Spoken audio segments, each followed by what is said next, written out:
चलिए दोस्तों, एक क्वेश्चन हम लोग अर्थमेटिक प्रोग्रेशन का बनाने की कोशिश करते हैं। तो यहाँ पे देखिए, हमारा ये सीरीज दिया हुआ है 20, 18, 16, 14, 12 और कहाँ तक गया है, -2 तक गया है। इसमें हमें क्या निकालना है, इसमें n निकालना है, इसमें क्या निकालना है, n बराबर फाइंड करना है। ठीक है, तो पहले क्या क्या दिया हुआ है, गिवन हमें क्या क्या दिया हुआ है, हमें क्या क्या दिया हुआ है। चलिए इसको सॉल्व करने की कोशिश करते हैं। तो हमें गिवन क्या है, क्या क्या दिया गया है, क्या क्या दिया गया है। यहाँ पे a जो है हमारा पहला पद कितना है, 20 है, 20 लिख दिया। और लास्ट पद कितना है, लास्ट पद देखिए यहाँ पे लास्ट अंतिम पद कितना है, -2 है, तो -2 लिख दिया। और डी बराबर निकालना होगा, डी बराबर देखिए, डी बराबर अगला वाला में से पिछला वाला को घटाएंगे, मतलब 18 - 20 करेंगे तो 18 - 20 करेंगे तो -2 हो जाएगा। और एन बराबर निकालना है। तो ठीक है, क्वेश्चन समझ में आ गया।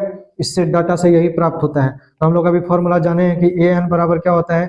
ए एन बराबर a + n - 1 × d होता है, ये फॉर्मूला होता है। अब इस फॉर्मूला में इस मान को बिठाएंगे तो ए एन बराबर -2 है तो -2 दीजिए, बराबर ए है तो ए का मान कितना है, 20 दीजिए, प्लस n - 1, n नहीं दिया हुआ है तो n मत लिखिए। और यहाँ पे देखिए डी, डी का मान कितना है, डी का मान -2 है तो -2 लिखना होगा।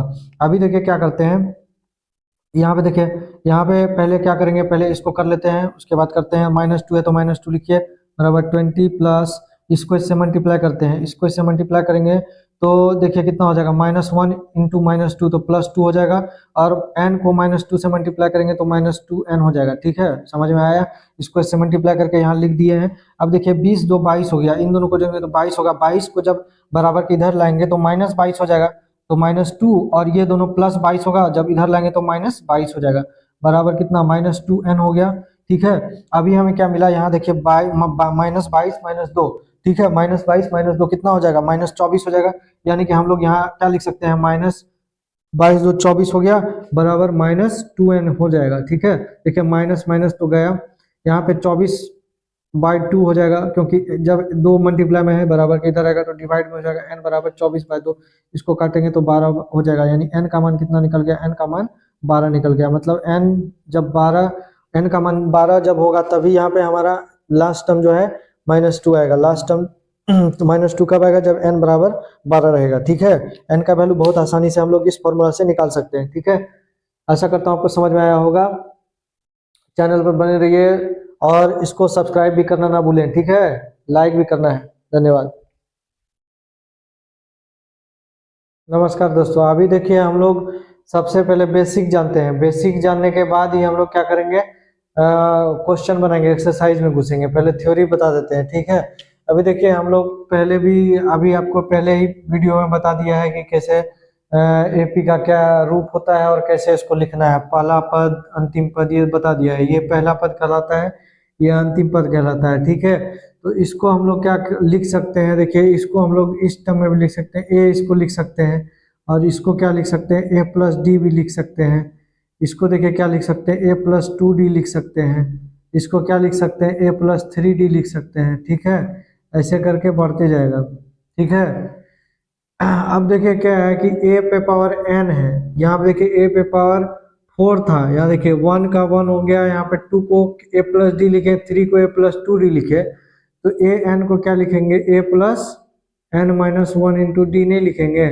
वही तो फॉर्मूला बना था, वही तो फॉर्मूला बनता है कि a n बराबर a+n-1 × d, वही तो बनता है फॉर्मूला। ठीक है, वहीं से फॉर्मूला आपको बताया था कि ए एन बराबर a+n-1 × d। ठीक है, अभी देखिए हम लोग अभी जैसे हम लोग लिखते थे, वहाँ पे हम लोग क्या लिखे थे कि चौथा टर्म लिखना है। चौथा टर्म मान के चलिए n चौथा टर्म लिखना है। जैसे मैं आपको एग्जांपल के रूप में देखता हूँ, 5, 10, 15 है। ठीक है, और 20 है। यहाँ पे हमें क्या, ये a हो गया। ठीक है, और ये क्या हो गया, ये हमारा a2 हो गया। ये a1 हुआ, a1 को a बोलते हैं, ये a2 हो गया, ये a3 हो गया, और ये a4 हो गया। ठीक है, अभी देखिए क्या लिखेंगे, अगर हमें क्या लिखना होगा, a2 लिखना होगा। a2 बराबर क्या होता है, हम लोग फॉर्मूला जाने, a n बराबर a+n-1 × d। तो यहाँ पे n का मान कितना है, n का मान कितना है, 2 है। तो a+n का मान 2 है तो 2 - 1 लिखेंगे ना। ठीक है, इंटू डी लिखेंगे। ठीक है, तो यहाँ पे क्या हो जाएगा, a+d हो जाएगा। यानी a2 का मान कितना, d, a+d निकला ना।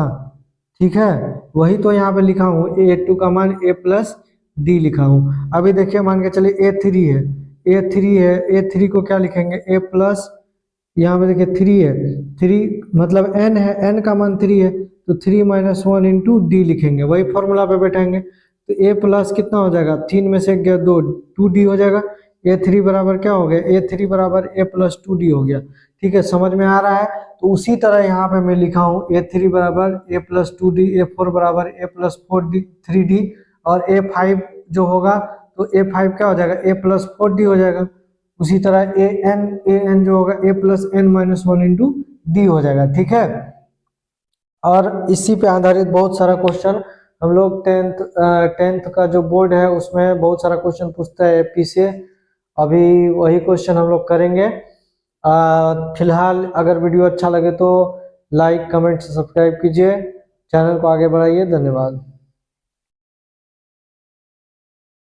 चलिए दोस्तों एक और क्वेश्चन बनाते हैं समांतर श्रेणी एपी का, कि ये हमारा दिया हुआ है डी बराबर -1 दिया हुआ है, ए एन बराबर 90 दिया हुआ है, एन बराबर 18 है और ए का मान निकालना है, मतलब पहला पद निकालना है।